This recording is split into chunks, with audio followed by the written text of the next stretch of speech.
आपने गेट की प्रिपरेशन किया, आपके फंडामेंटल अच्छा थे, तो आपको क्या लगता है कि आपसे कहाँ पे गलती हुई कि आपका जो एमबीआई था उसमें थोड़े मार्क्स से रह गए, और जो आपका आरटीओ एमबीआई का एग्जाम था उसके इंटरव्यू के बारे में बात करेंगे, बट रिटेन के पर्सपेक्टिव से देखें तो आपको कहाँ पे लगता है कि क्या गलती हुई आपसे दोनों के एग्जाम, रिटेन एग्जाम में?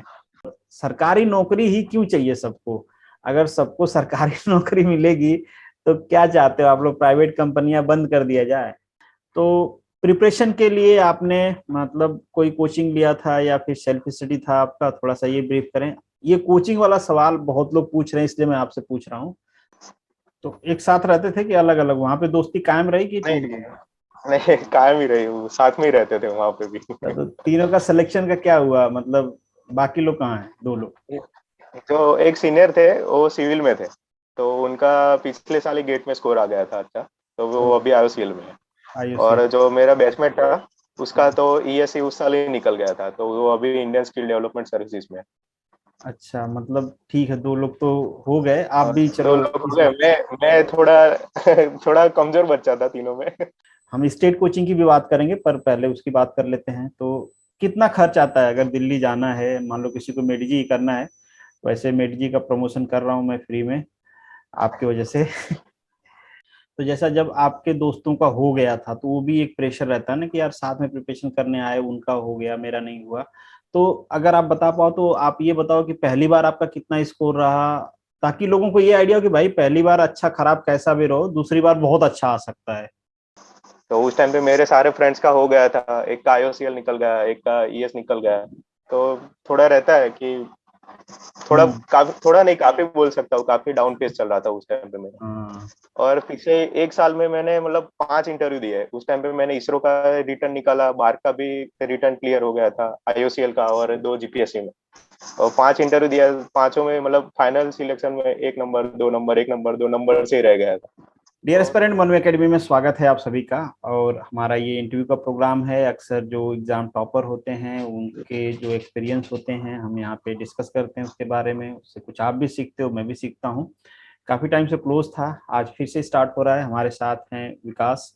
गेट में इनके 150 रैंक है, तो अभी हम उसी के पर्सपेक्टिव से डिस्कशन करेंगे। तो विकास, आपको मेरे तरफ से, पूरे मनु एकेडमी की तरफ से congratulation and thank you so much कि आप हमें ज्वाइन कर रहे हो। Thank you sir. सबसे पहले स्टार्ट करते हैं आपके गेट के करियर से। उससे पहले मैं बता दूं कि ये जो आपके जीपीएससी के एग्जाम हुए हैं, वो चाहे वो डी के एग्जाम हो, ए के एग्जाम हो या फिर आरटीओ के एग्जाम हो, वो सारे एग्जाम्स के रिटर्न भी क्वालिफाई हैं। तो मतलब खूब सारा एक्सपर्टीज है इनके पास। तो रिटर्न के बारे में, इंटरव्यू के बारे में सारा डिस्कशन होगा। आपका JWSSB का इंटरव्यू भी आ रहा है, तो डी का इंटरव्यू भी इन्होंने दिया है, उसका भी एक्सपीरियंस है। तो ये सारी चीजें डिस्कस करेंगे, बट उसके लिए आपको थोड़ा सा वीडियो देखना पड़ेगा शुरू से लास्ट तक। अब इंटरेक्टिंग रहेगा तो आप देखोगे ही, मन नहीं लगेगा तो भाग भी सकते हो। है नहीं विकास? तो थोड़ा सा आप हमें अपने बारे में बताइए कि कैसे, मतलब कहाँ से शुरू हुई आपकी एजुकेशन, और सरकारी नौकरी ही क्यों चाहिए सबको? अगर सबको सरकारी नौकरी मिलेगी तो क्या चाहते हो आप लोग, प्राइवेट कंपनियां बंद कर दिया जाए? नहीं सर, मैं पहले पहले वाला क्वेश्चन का आंसर देता हूँ। मैं मतलब मैं अहमदाबाद से हूँ। और मेरा मेरा स्कूलिंग अप टू 10th यहीं से कंप्लीट किया था मैंने। उसके हम्म। बाद 11 12 मतलब साइंस मैंने नडिया से कंप्लीट किया। उस टाइम पे मैं अहमदाबाद में स्कूल नहीं था साइंस का। अच्छा। उसके बाद फिर इंजीनियरिंग मैंने महाराजा सयाजीराव यूनिवर्सिटी वडोदरा से कंप्लीट किया 2019 में। हम्म। और उसके बाद से मैं फिर ये प्रिपरेशन के फेज में आ गया। उस टाइम पे मेरा प्लेसमेंट हुआ था एक एमएनसी में। हम्म। लेकिन क्या है, मैंने मेरे जो भी कॉलेज के सीनियर्स थे उनसे इंटरेक्शन करता रहता था उस टाइम पे मैं। तो वो लोग 2 3 साल जॉब करने के बाद फिर छोड़ देते थे, फिर गवर्नमेंट की प्रिपरेशन करने में वापस आते थे, क्योंकि मतलब उनको जो जो एक लाइफ से सेटिस्फेक्शन चाहिए था वो नहीं मिल रहा था कुछ। मतलब जो मतलब सेटिस्फेक्शन किसे बाहर, कहते हैं? वो आपके जो सीनियर हैं, सेटिस्फेक्शन मतलब किसे कहते हैं? काम नहीं करने को? मतलब प्राइवेट में काम करना नहीं, पड़ता है, सरकारी में थोड़ा कम करना पड़ता है।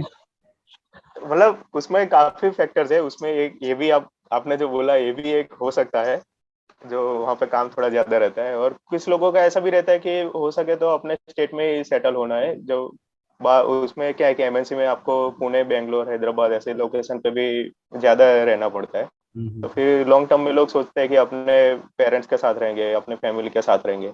तो फिर क्या है कि स्टेट का थोड़ा वैकेंसी है, उसमें मेहनत करेंगे तो अपने स्टेट में रहने को मिलेगा।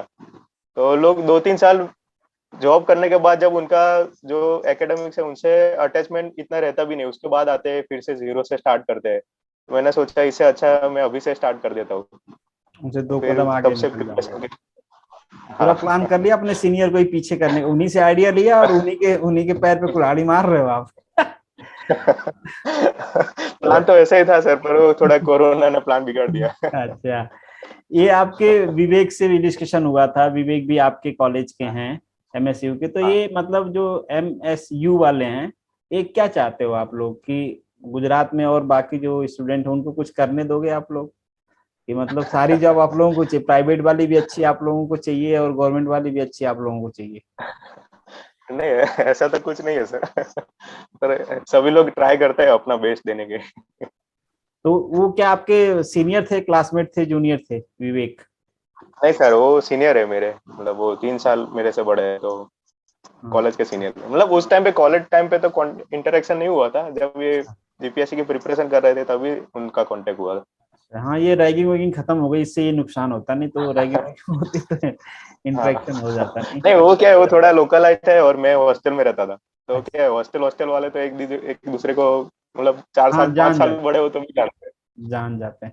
कैसा इन्वायरमेंट कैसा, जैसे कि अब मान लीजिए कि हमारा डिस्कशन हो रहा है तो कई सारे लोग होंगे जो देखेंगे जिनके छोटे भाई बहन बड़े हो रहे होंगे, पढ़ाई करेंगे, इंजीनियरिंग कॉलेज चूज करना है, तो जो एमएसयू है, अगर गुजरात के रेफरेंस में हम बात करें, तो एमएसयू को आप क्या ग्रेड करोगे गुजरात में, अगर आईटी और एनआईटी को छोड़ दें जिनका मतलब ठीक है, उनका अलग पर्सपेक्टिव है, तो स्टेट लेवल के जो कॉलेजेस हैं उसमें एमएसयू को कहाँ रैंक करोगे आप? और एमएसयू चूज करना चाहिए निरमा, ये आपको एलडी चूज करना चाहिए या दूसरे गवर्नमेंट कॉलेज निरमा या फिर पीडीपी प्राइवेट में? नहीं मतलब सर, मेन तो वही है कि जो फीस है उसमें बहुत ही डिफरेंस है। अच्छा। मतलब यहाँ पे 7-8 हजार साल की फीस रहती है, और अच्छा। उधर तो 1.5-2 लाख फीस जाती है। हाँ, और प्राइवेट में एकेडमिक्स जाती भी है वो। अच्छा रहता है, मतलब हाँ प्राइवेट में जाते हैं, मतलब जो आप निरमा की और पीडीपी की वो सब की बात कर रहे हैं। और फिर प्लेसमेंट तो ऑलमोस्ट सेम ही जाता है, मतलब जितना एमएस, जो कंपनीज एमएस में आती है वही निरमा में भी जाती है। तो मतलब बहुत कम खर्चे में आपको वही सारी अपॉर्चुनिटीज मिल रही है, और एकेडमिक्स तो अच्छा ही है। तो इसी वजह से जो एसीपीसी का कट ऑफ रहता है 12th के बाद, वो भी एमएस का हाई रहता है। मतलब एटलीस्ट मैकेनिकल की बात करें तो one of the best college बोल सकते हैं, मतलब स्टेट लेवल पे। अच्छा, मतलब एलडी से ऊपर ग्रेड पे रखते हैं एमएसयू को? नहीं मतलब एलडी तो मतलब मुझे लगता है दोनों ऑलमोस्ट सेम ही है। अच्छा, फिर सही। लोकेशन का प्रेफरेंस भी रहता है, किसी को मतलब वडोदरा नजदीक पड़ता है, किसी को अहमदाबाद नजदीक पड़ता है। अच्छा, अच्छा, अच्छा। तो इंफ्रास्ट्रक्चर कैसा है, मतलब एलडी को तो मैंने देखा है, एमएसयू को नहीं देखा है, एलडी की तो हालत खराब है जहां तक मैं कहूंगा इंफ्रास्ट्रक्चर के मैटर में। एक बार मैं वहां पे गया था, जो गेस्ट रूम था, जब मैं एनआईटी सूरत में था तो मैं कुछ अटेंड करने आया था, तो मैं जो गेस्ट रूम मुझे मिला था उसकी हालत बहुत खराब थी, कुत्तों ने टॉयलेट कर रखा था। जब मुझे दिया तो उसी टाइम उसकी सफाई हुई, तो मुझे लगा कि मतलब ठीक ठाक हालत है। वो भी मैं बता रहा हूँ, जो फैकल्टी का रूम है स्टाफ रूम के बगल में दिया था, जो स्टाफ रूम का गेस्ट हाउस था, उसकी हालत ऐसी थी। अब अच्छी हो गई होगी तो मुझे नहीं पता, मैं काफी पहले की बात कर रहा हूँ, 5 to 6 ईयर बिफोर। तो इंफ्रास्ट्रक्चर कैसा है एमएसयू का? मतलब इंफ्रास्ट्रक्चर तो क्या है कि वो जो महाराजा सयाजीराव थे उनके सारे महल बनाए थे उस टाइम पे उसको एक कॉलेज में कन्वर्ट कर दिया है। अच्छा। तो वही सारे, मतलब वो आपको फील आ जाता है पूरा कि वो आप वो उस टाइम के महल है उसमें बैठ के पढ़ रहे हो। पर वही जो सर आप बोल रहे हैं गवर्नमेंट है, तो फिर वो थोड़ा मतलब वो जो आपने बोला एलडी का है वो सब आपको एमएस में भी मिलेगा। ऐसा। साफ सफाई का वो सब तो बाकी जो, मतलब जो मेन कोर इंफ्रास्ट्रक्चर है वो पूरा एंशियंट टाइप का है, तो फिर वो उसके लिए वजह से थोड़ा आपको बेटर फील फील मिलेगा। होगा। हाँ। लेकिन हाँ, लेकिन वो प्राइवेट से आप मतलब कंपेयर नहीं कर सकते उसका। अच्छा, एक चीज मैं और पूछना चाहूंगा, एक बच्चा मुझसे पूछा था, मैसेज किया था कि सर एमएसयू की लाइब्रेरी शायद ओपन रहती है 24x7, मुझे नहीं पता, बट वो कह रहा था कि पढ़ने के लिए अच्छी है, तो क्या वहाँ पे जो आउटर स्टूडेंट है उनको अलाउ करते हैं या केवल कॉलेज के लिए ही है, वो यूनिवर्सिटी के लिए है? नहीं सर, करते हैं उनको अलग से रजिस्ट्रेशन करना पड़ता है, उनकी फीस थोड़ी ज्यादा रहती है, और कॉलेज के स्टूडेंट को उसमें फ्री रहता है। अच्छा। मतलब वो कॉलेज की फीस में ही इंक्लूड हो जाता है। पर अच्छा। सर वो 24/7 का नहीं है, मतलब वो सुबह 8 से मतलब 8 to 8 का रहता है वो। हाँ मुझे पता सेंट्रल नहीं था, लाइब्रेरी है। मुझे याद नहीं रहा, बहुत पहले किसी का मैसेज आया था कि सर आपके पहचान का कोई हो तो बताइए ना, मतलब मुझे पढ़ने जाना है, तो मैं सोचा पूछ लेता हूँ, क्या मालूम कुछ जो बड़ोदरा के बच्चे हों और लोगों को जाना हो वहाँ पे। तो आप जैसे कि बता रहे हो कि अलग से सेपरेट रजिस्ट्रेशन करवा के जा सकते हैं, नॉमिनल फी ही होगी या बहुत ज्यादा है? हाँ मतलब जो प्राइवेट लाइब्रेरीज है उसके कंपेयर में तो काफी कम है। अच्छा। पर मतलब जैसे कि उस मैं जब पढ़ता था उस टाइम पे क्या एमएसयू के स्टूडेंट का 50 रुपीज था और पूरे साल का, हम्म। और उन लोगों का 500 था पर मंथ, जो बाहर के आते हो ऐसा कुछ था। हाँ तो ठीक है, थोड़ा बहुत ज्यादा हो गया होगा। खैर अब इस लाइफ से थोड़ा सा निकल के अब कंपटीशन लाइफ में चलते हैं। तो प्रिपरेशन के लिए आपने मतलब कोई कोचिंग लिया था या फिर सेल्फ स्टडी था आपका, थोड़ा सा ये ब्रीफ करें। ये कोचिंग वाला सवाल बहुत लोग पूछ रहे हैं इसलिए मैं आपसे पूछ रहा हूँ। थोड़ा सा कोचिंग के बारे में भी डिस्कशन करेंगे, पहले आप ये बताओ कि आपने क्या कैसे शुरू किया। जैसे सर मैंने थर्ड ईयर से स्टार्ट कर दिया था इसका गेट का, मतलब जो थर्ड ईयर मतलब 1-2 महीने कंप्लीट हुआ उसके बाद फिर गेट का प्रिपरेशन स्टार्ट कर दिया। हम्म। तो उस टाइम पे तो सेल्फ स्टडी कर रहा था, पर आफ्टर आफ्टर इंजीनियरिंग फिर मैंने देखा कि अभी प्रिपरेशन ही करना है ठीक से, तो फिर कोचिंग ही कर लेते हैं। और उस टाइम पे क्या था कि थोड़ा ईएससी पे फोकस ज्यादा था, तो नेशनल लेवल कंपटीशन रहता है, अभी खुद से थोड़ा टाइम ज्यादा लगता है खुद से करते हैं तो हम्म। इसलिए फिर मैंने दिल्ली मेडिसी से कोचिंग लिया था। उस टाइम पे हम तीन तीन फ्रेंड्स थे, एक सीनियर थे मेरे और एक मेरा बैचमेट था, हम तीनों साथ दिल्ली चले गए थे। तो एक साथ रहते थे कि अलग अलग, वहां पे दोस्ती कायम रही कि टूट नहीं गई? नहीं, कायम ही रही, वो साथ में ही रहते थे वहां पे भी। तो तीनों का सिलेक्शन का क्या हुआ, मतलब बाकी लोग कहाँ हैं, दो लोग? जो एक सीनियर थे वो सिविल में थे, तो उनका पिछले साल ही गेट में स्कोर आ गया था अच्छा, तो वो अभी आईओसीएल में है। आईओसी। और जो मेरा बैचमेट था उसका तो ईएससी उस साल ही निकल गया था, तो वो अभी इंडियन स्किल डेवलपमेंट सर्विसेज में है। अच्छा, मतलब ठीक है, दो लोग तो हो गए, आप और भी दो चलो लोग हो इस गए, बार। मैं थोड़ा थोड़ा कमजोर बच्चा था तीनों में, तो अच्छा। थोड़ा लास्ट में हुआ। हाँ तो चलो आपका भी इस बार हो गया है, और होप्स हो कि आपको भी बढ़िया पीएसयू मिल जाए जो आप चाहते हो। तो एक चीज और मैं जानना चाहूंगा कि अगर जो लोग स्पेशली ईएससी के लिए या फिर गेट के लिए पीएसयू के लिए जाना चाहते हैं, कुछ लोग जाना चाहते होंगे, हम स्टेट कोचिंग की भी बात करेंगे पर पहले उसकी बात कर लेते हैं। तो कितना खर्च आता है अगर दिल्ली जाना है, मान लो किसी को मेडिजी ही करना है? वैसे मेडिजी का प्रमोशन कर रहा हूँ मैं फ्री में आपकी वजह से। तो मान लो मेडिजी मतलब जाना। सर, हाँ, उस टाइम की बात करूँ जब मैंने कोचिंग हाँ। किया था, हम्म। मतलब मैं कोरोना के पहले की बात कर रहा हूँ 2020 की। हम्म। तो उस टाइम पे अगर आप सिर्फ गेट का कोचिंग लेते हो तो 50-55 अराउंड कोचिंग फीस था, और गेट प्लस ईएससी का कोर्स लेते हो रेगुलर तो उसका 85 के अराउंड फीस था। तो ये तो सिर्फ फी हुआ, उसके बाद रहने खाने का भी खर्चा अलग रहता है, तो उसका मतलब 7-8 8 हज़ार तो पर मंथ मान के चलो, तो 6-7 महीने का कोचिंग रहता है, तो इस हिसाब से फिर 1.5 लाख तो हो ही जाता है सब कुछ मिला के। तो हाँ, तो 1.5 लाख आने में एवरेज हो जाता है। तो वहां पे आप लोग रूम लेके रहे थे, पेइंग गेस्ट में रह रहे थे, आप खाना खुद बनाते थे, बाहर खाते नहीं थे? नहीं, पहले तो हम लोग रूम लेके रहते थे स्टार्टिंग में 4 महीने, फिर पीजी में चले गए थे। मतलब उस टाइम क्या है, वो थोड़ा टिफिन भी करना पड़ता है, टिफिन वाले आंटी से रकझक करनी पड़ती है, और क्या वो थोड़ा गुजराती लोगों को बाहर खाने में ज्यादा दिक्कत आती है फिर। एक्सपीरियंस कौन सा अच्छा था, खुद पेइंग गेस्ट वाला या फिर ये खुद वाला?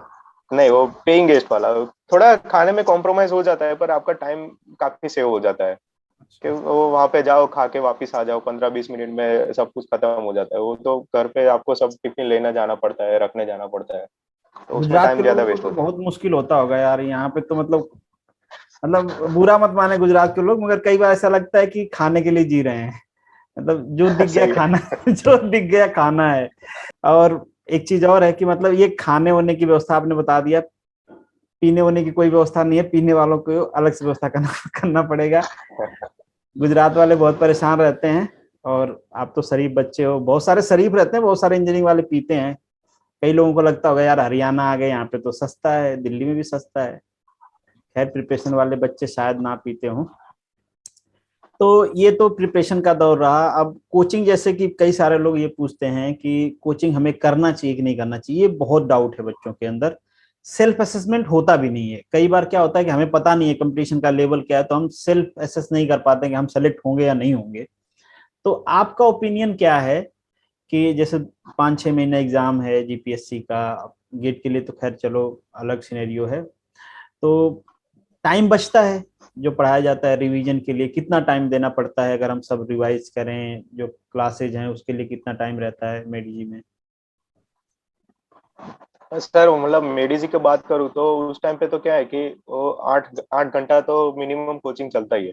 और वो ये तो कब की बात कर रहा हूँ, जब क्लासेस स्टार्ट हो रहे हैं, तो मतलब ये जैसे आप जैसे रेगुलर का टाइम। बता रहे हो या वीकेंड क्लासेज का? रेगुलर में भी 8 घंटे नहीं चलते सर, रेगुलर में भी 7 8 घंटे तो मतलब स्टार्टिंग से ही चलते हैं। मतलब जून से, मान लो जून से आपका बैच स्टार्ट हुआ, मतलब अक्टूबर नवंबर तक तो 8 घंटे चले गए। लेकिन फिर जैसे नवंबर दिसंबर आएगा तो सिलेबस भी उनको दिसंबर तक कंप्लीट करना रहता है, तो 12 12 घंटे तक भी पढ़ा लेते हैं। हैं? तो इतना तो सिर्फ कोचिंग में चले जाता है। उसके बाद आपको खुद से रिवाइज भी करना पड़ता है। फिर उसके पहले का जो सब्जेक्ट कंप्लीट हुआ है वो भी आपको पैरेलल रिवाइज करना है। फिर आपको शॉर्ट नोट्स भी बनानी रहती है। और प्रैक्टिस जो आज जो पढ़ा है उसका घर पे जाके प्रैक्टिस भी करना रहता है। तो ये सब भी टाइम मैनेजमेंट बहुत क्रिटिकल रहता है। मतलब एंड एंड टाइम में तो ऐसा हो जाता है कि मतलब आपको सोने का भी टाइम नहीं मिलता ठीक से, जो नवंबर दिसंबर का फेज आता है। और एग्जाम भी सर पे आ गया होता है, 2 महीने के बाद एग्जाम रहता है। थोड़ा प्रेशर रहता है, अभी 2 सब्जेक्ट भी बाकी है, पिछले वाला रिवाइज नहीं हुआ। तो उस टाइम पे बहुत क्रिटिकल फेज रहता है। एक चीज मैं और आपसे जानना चाहूंगा, कई बार क्या होता है कि हम कोई प्रिपरेशन करने गए, पहली बार में सिलेक्शन नहीं हुआ तो फ्रस्ट्रेट हो जाते हैं। तो जैसा जब आपके दोस्तों का हो गया था तो वो भी एक प्रेशर रहता है ना कि यार साथ में प्रिपरेशन करने आए, उनका हो गया मेरा नहीं हुआ। तो अगर आप बता पाओ तो आप ये बताओ कि पहली बार आपका कितना स्कोर रहा, ताकि लोगों को ये आइडिया हो कि भाई पहली बार अच्छा खराब कैसा भी रहो, दूसरी बार बहुत अच्छा आ सकता है, जैसा आपके साथ हुआ। तो पहली बार क्या वैसे रहा? सर मैंने सर जब कॉलेज में था 19 में, तभी पहले पहली बार दिया था। तो मेरा उस टाइम पे 58 मार्क्स था। तो अच्छा। उस टाइम पे 5,500 के अराउंड रैंक था।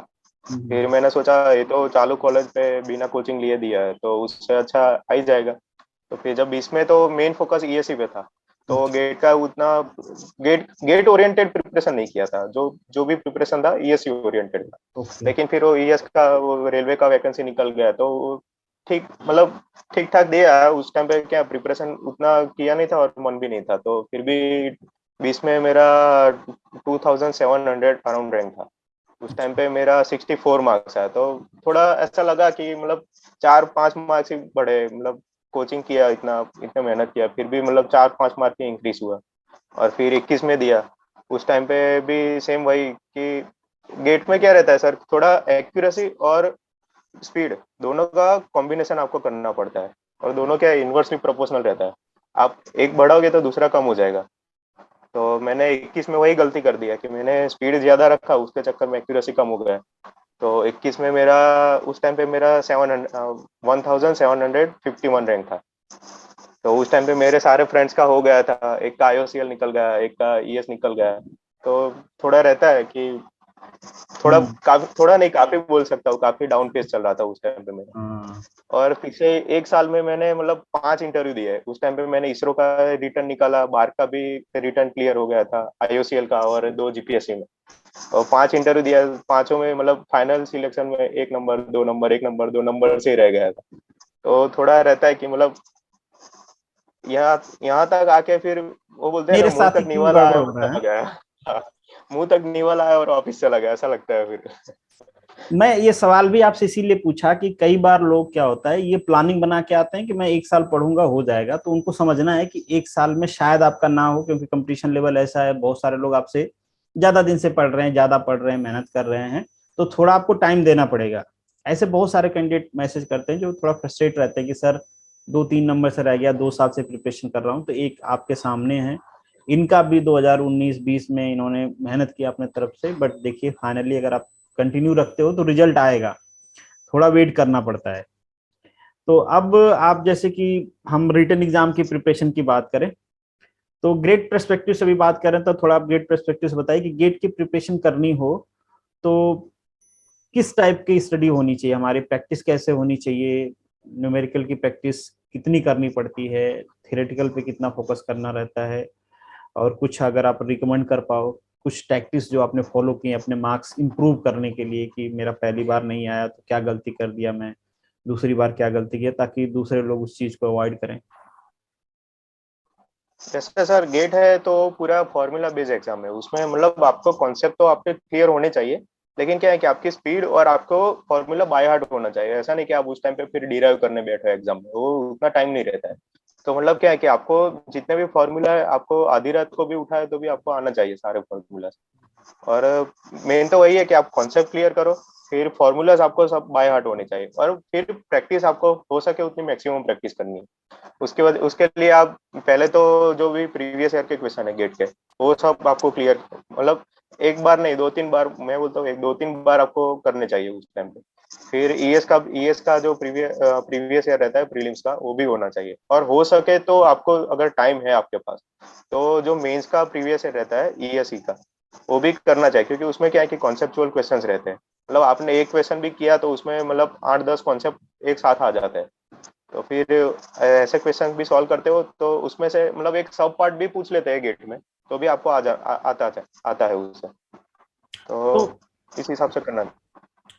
जैसे अब मैं ये बात करूं, जीपीएससी पे आते हैं, थोड़ा गेट का हमने डिस्कशन कर लिया, और इस प्लेटफॉर्म पे बहुत सारे कैंडिडेट हैं जो कि जीपीएससी फॉलो करते हैं या स्टेट इंजीनियरिंग फॉलो करते हैं। गेट के लिए शायद कम लोग हों। तो आपने गेट की प्रिपरेशन किया, आपके फंडामेंटल अच्छा थे, तो आपको क्या लगता है कि आपसे कहाँ पे गलती हुई कि आपका जो एमबीआई था उसमें थोड़े मार्क्स से रह गए, और जो आपका आरटीओ एमबीआई का एग्जाम था उसके इंटरव्यू के बारे में बात करेंगे, बट रिटेन के पर्सपेक्टिव से देखें तो आपको कहाँ पे लगता है कि क्या गलती हुई आपसे दोनों के एग्जाम, रिटेन एग्जाम में?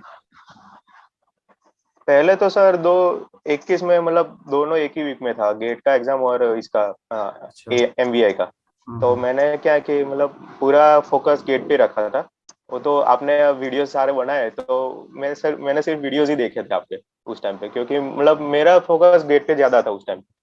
तो पूरा जनवरी में मैं क्या पूरे दिन गेट का करता था, और शाम को 7 बजे के बाद आपके वीडियोस देख लेता था। तो 3-4 घंटा फिर वीडियोस, शाम को वीडियोस का रखा था। तो मेरा क्या है कि मतलब वो मैंने थोड़ा एक्ट एंड रूल्स को अंडर एस्टिमेट कर दिया था। उसमें मेरे मतलब 40 मार्क्स ही थे 75 में से। अच्छा। तो वहाँ पे थोड़ा दिक्कत हो गया। बाकी अगर आपके फंडामेंटल क्लियर है तो अलग से प्रिपरेशन की जरूरत नहीं है। थोड़ा ऑटोमोबाइल का जो अलग से था, वो आपने करवा दिया था, तो वो कवर हो गया था। बाकी जो जनरल वाला पोर्शन है, मतलब एक्ट एंड रूल, वो थोड़ा ज्यादा ही अंडर एस्टिमेट कर दिया मैंने। हाँ, वहाँ पे कुछ नंबर कम रह गए तो इस वजह से। हाँ। तो ये आपने इंटरव्यू तो दिया ही था एमबीआई का, तो एमबीआई के इंटरव्यू में अभी आपको लगता है कि आपसे कुछ गलती हुई या इंटरव्यू ठीक हुआ था? नहीं सर, उसमें भी थोड़ा एक्ट एंड रूल्स थोड़ा पढ़ के जाना चाहिए था, मुझे ऐसा लगता है, क्योंकि मैंने क्या है कि एग्जाम खत्म हुआ उसके बाद एक्ट एंड रूल बिल्कुल नहीं पढ़ा था। हम्म। और क्या है कि मतलब 18 तारीख को जीडब्ल्यूएसएसबी का डेप्यूटी का इंटरव्यू था, और 20 तारीख को इसका था। अच्छा। तो फिर मेरा मैचिंग भी हो पूरा जा रही फोकस थी डेप्यूटी आपका, पे ये था। भी प्रॉब्लम था। हाँ। हाँ, उस पे डेप्यूटी पे ही ज्यादा फोकस किया, तो एक्ट एंड रूल्स पढ़ने का टाइम नहीं मिला। और उसका तो अचानक से ही आ गया था इंटरव्यू, मुझे लगा थोड़ा टाइम मिलेगा। जो हम्म। एमवीआई का अचानक से ही आ गया फिर। तो वहां पे प्रॉब्लम रह गई कि इन्होंने एक्ट एंड रूल नहीं पे, अगर आप अभी तो खैर एमबीआई के है नहीं, मगर एआरटीओ में most probably act and rule रहेगा तो पढ़ के जाना है। और अगर हम डी की बात करें तो डी आपका प्रीलिम अच्छा रहा, आपका मेंस भी अच्छा रहा। अ, तो अभी तो डी की वैकेंसी खैर है नहीं, तो उसके रिटर्न के प्रोस्पेक्टिव को छोड़ते हैं। क्योंकि जो डी था वो जीडब्ल्यूएसएसबी का ही पार्ट था, और जीडब्ल्यूएसएसबी का ए का भी आ रहा है, तो थोड़ा सा इंटरव्यू प्रोस्पेक्टिव हम डिस्कस करते हैं, क्योंकि इंटरव्यू के क्वेश्चन अराउंड सेम रहेंगे। तो आप बताओ कि इंटरव्यू आपका कैसा रहा और किस टाइप के क्वेश्चन पूछे गए थे, जो पैनलिस्ट थे, जो डिपार्टमेंटल एक्सपर्ट थे, जो दूसरे एक्सपर्ट थे, कैसे क्वेश्चन पूछा था उन्होंने? जैसे सर मतलब 4 लोगों का पैनल था उसमें, तो 2 लोग तो टेक्निकल मेंबर थे, तो वो लोग ने टेक्निकल क्वेश्चन ही पूछा था। और एक डिपार्टमेंटल क्वेश्चन पूछा था। एक एक सर जो थे वो डिपार्टमेंट से थे। तो डिपार्टमेंट वाले सर ने मतलब जो डिपार्टमेंट कैसे काम करता है उसके रिगार्डिंग सब क्वेश्चन पूछा था, कि आपको जीडब्ल्यूएसएसपी का क्या पता है उसके, तो टेंडरिंग कैसे करते हैं, ई टेंडरिंग क्या है। फिर थोड़ा टेक्निकल भी जीडब्ल्यूएसएसबी का सर ने जैसा पूछा कि फ्रिक्शन फैक्टर रियल लाइफ में कैसे काउंट करते हैं, और कोटिंग में क्या, मतलब मैंने बोला कि वो फ्रिक्शन फैक्टर चेंज करने में कोटिंग का यूज कर सकते हैं। बोले जीडब्ल्यूएसएसबी कौन सा कोटिंग यूज करता है। अच्छा। मतलब मटेरियल स्पेसिफिक भी थोड़ा क्वेश्चन था, और टेंडरिंग का था। और जो टेक्निकल पैनल थे, वो तो उन्होंने तो वही पूछा कि मतलब थर्मोडायनेमिक्स में से पूछा, मतलब हीट ट्रांसफर में से what are the modes of heat transfer, critical radius क्या रहता है। मतलब हीट ट्रांसफर में तो एक भी लॉ बाकी नहीं रखा था, उन्होंने सारे लॉ पूछ लिए थे कि जितने भी गवर्निंग लॉस है सारे मोड्स के वो पूछ लिए, रेफ्रिजरेशन का पूछा था थोड़ा, तो बेसिक बेसिक ही पूछा था, पर वो देखते हैं कि थोड़ा अंडरस्टैंडिंग कैसा है उसके रिगार्डिंग पूछा था। मतलब हम ये कह सकते हैं कि जो टेक्निकल एक्सपर्ट्स हैं उनके क्वेश्चन का आंसर देने में तकलीफ नहीं होगी, थोड़ा बहुत तकलीफ हो सकती है जो डिपार्टमेंटल एक्सपर्ट है, क्योंकि उसके क्वेश्चन प्रैक्टिकल होंगे। जैसे आपसे कोटिंग का पूछा, स्पेसिफिक अगर आपने पढ़ा है तभी आपको आएगा कि GWSSB कौन सी कोटिंग यूज करता है। फिर आपसे हमारी बात हो रही तो आप आउटर कोटिंग या इनर कोटिंग कुछ पूछा था आपसे, तो ये थोड़े प्रैक्टिकल हैं। और मेटलर्जी का में भी पूछ सकते हैं, क्योंकि पाइपिंग कहीं जमीन में जाती है, कहीं ऊपर रहती है, कहीं इन्वायरमेंट के कांटेक्ट में पाइप आती है, तो इरोजन का प्रॉब्लम है। दूसरे पेंटिंग का है, तो थोड़ा सा ध्यान देना है। कई बार लोग कहते हैं कि मैं वीडियोस बनाऊं तो टाइम थोड़ा नहीं रहता, तो इसलिए मैंने आपसे कहा कि थोड़ा सा डिटेल में डिस्कस करेंगे आपके इंटरव्यू के और बारे में। सर हाँ। 2-3 क्वेश्चन उस पर भी थे कि जो WTP मतलब sewage treatment plant, water treatment plant रहता है, तो हम्म। उसमें क्या फर्क रहता है, उसके कंपोनेंट भी पूछे थे। हाँ। तो वो भी सब उसके वेबसाइट पे सब रहता है, तो उसमें से भी मैं वो तो पढ़ के गया था, तो आ गया था। फिर जो हार्ड वाटर रहता है, सॉफ्ट वाटर रहता है, उसमें क्या फर्क रहता है, क्लोरीनेशन क्यों करते हैं, पीने के पानी का पीएच वैल्यू क्या रहता है, ये सब भी पूछा था। हाँ, और ये क्वेश्चन शायद रिपीटेड भी है। ये क्वेश्चन आप, मैं और किसी से बात कर रहा था तो उनसे भी पूछा गया था। ये सारे जो क्वेश्चन क्लोरीनेशन की आप बता रहे हो, पीएच वैल्यू की आप बता रहे हो, क्या रखते हैं, तो काफी सारे रिपीट क्वेश्चंस रहते हैं। बट आपको थोड़ा सा फोकस करना है अगर आप GWSSB की प्रिपरेशन कर रहे हैं तो ये तो हमारे GWSSB की प्रिपरेशन के बारे में रहा। अब हम आपके पर्सपेक्टिव पे बात करने वाले हैं कि ठीक है, गेट का तो आप इंटरव्यू दोगे ही दोगे, गेट के अलावा क्या प्लान है आपके? अब थोड़ा आपके पर्सनल बात करते हैं। मतलब सर 21 का गेट खराब हुआ तो फिर मैंने पूरा डाइवर्ट कर दिया था जीपीएससी पे ही उस टाइम पे तो। अच्छा अच्छा अच्छा। लेकिन अनफॉर्चुनेटली डेप्यूटी निकला नहीं। अभी एक अभी बाकी है, तो देखते हैं। अभी नई वैकेंसी तो अभी ART की और उसकी निकली है, AMBI की। बाकी देखते हैं, अभी नई वैकेंसी कुछ ऐड होती है तो फिर उस हिसाब से प्रिपरेशन करेंगे। लेकिन अभी थोड़ा प्रायोरिटी में जीपीएससी ज्यादा है PSU से। तो ARTO मतलब PSU तो ठीक है, आप PSU का तो इंटरव्यू आप देने वाले हो, क्योंकि जो आपका रैंक है उस पर तो काफी सारे PSU में इंटरव्यू होंगे आपके, अराउंड अराउंड सारे में हो जाएंगे। तो अभी ARTO की प्रिपरेशन करने वाले हो ताकि लोगों को पता चले भाई कि कंपटीशन वाले कैसे हैं।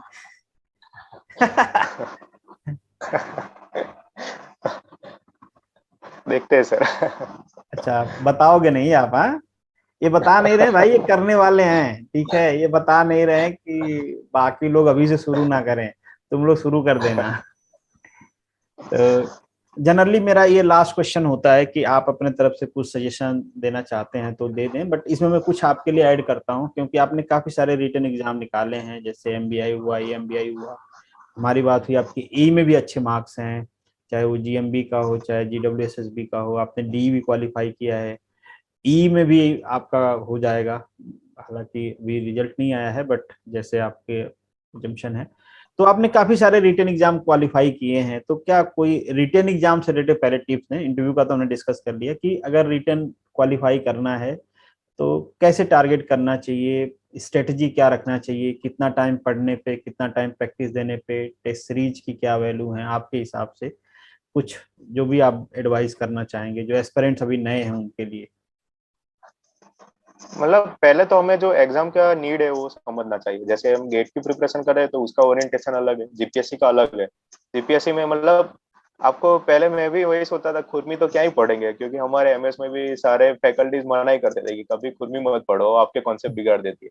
लेकिन अभी खुरमी से ही क्वेश्चन आते हैं तो क्या करें, खुरमी क्या तो कर पढ़ना सकते तो हैं हम? पड़ेगा ही। हाँ, करना है तो पड़ेगा। तो मैं भी पहले नहीं पढ़ता था, लेकिन अभी मार्क्स लाने हैं तो फिर वो भी करना पड़ेगा। और बाकी तो मेन तो वही है कि आपके फंडामेंटल क्लियर होने चाहिए। बाकी जो फिर फैक्चुअल डेटा बेस्ड क्वेश्चन है वो आपको खुरमी से हो जाएगा।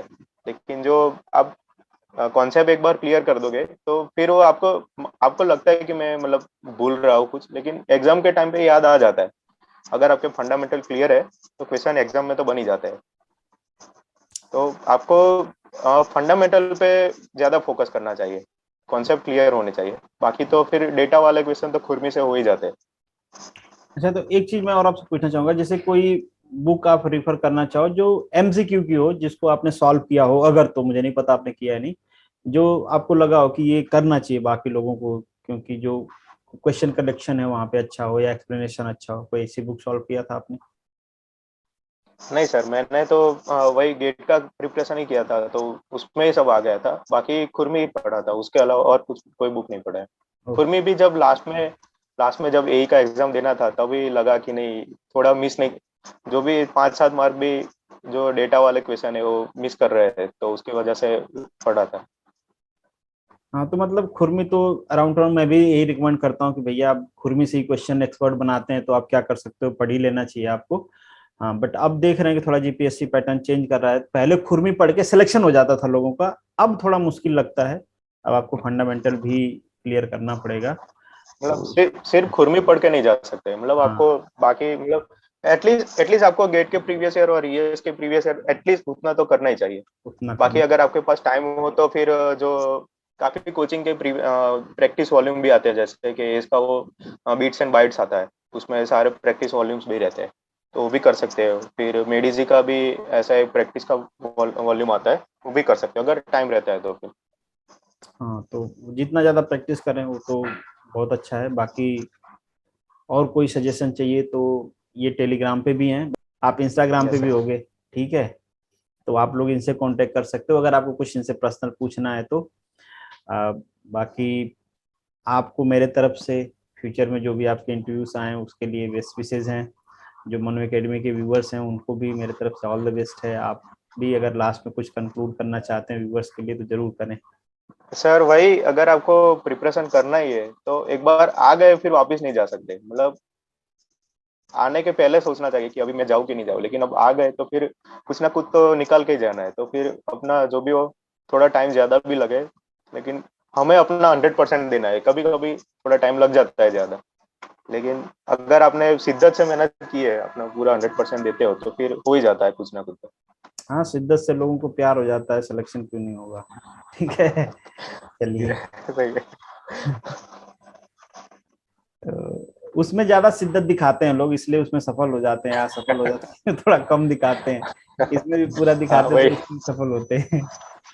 उसमें क्या है सर, थोड़ा इंस्टेंट रिजल्ट आता है ना, इधर इंस्टेंट रिजल्ट नहीं आता हाँ, इधर थोड़ा ज्यादा मेहनत करना पड़ता है है। और लोगों का इंटेंशन उधर ज्यादा मेहनत करने का होता है। ठीक है, इधर थोड़ा सोचते हैं कम मेहनत करके ज्यादा रिजल्ट मिल जाए। कर लेना, आप लोग समझदार हो। खैर, तो थैंक यू सो मच विकास, आपने हमें ज्वाइन किया, इतनी सारी बातें की। इन फ्यूचर भी हम चाहेंगे कि आपसे जब कभी जरूरत पड़ेगी तो जुड़ा जाएगा। बाकी जो बच्चे हैं अगर आपसे कुछ पूछें तो मदद जरूर करिएगा। क्या पूछेंगे, प्रैक्टिस श्योर का सर। पूछेंगे, क्या पढ़ें ना पढ़ें? चलिए, थैंक यू सो मच।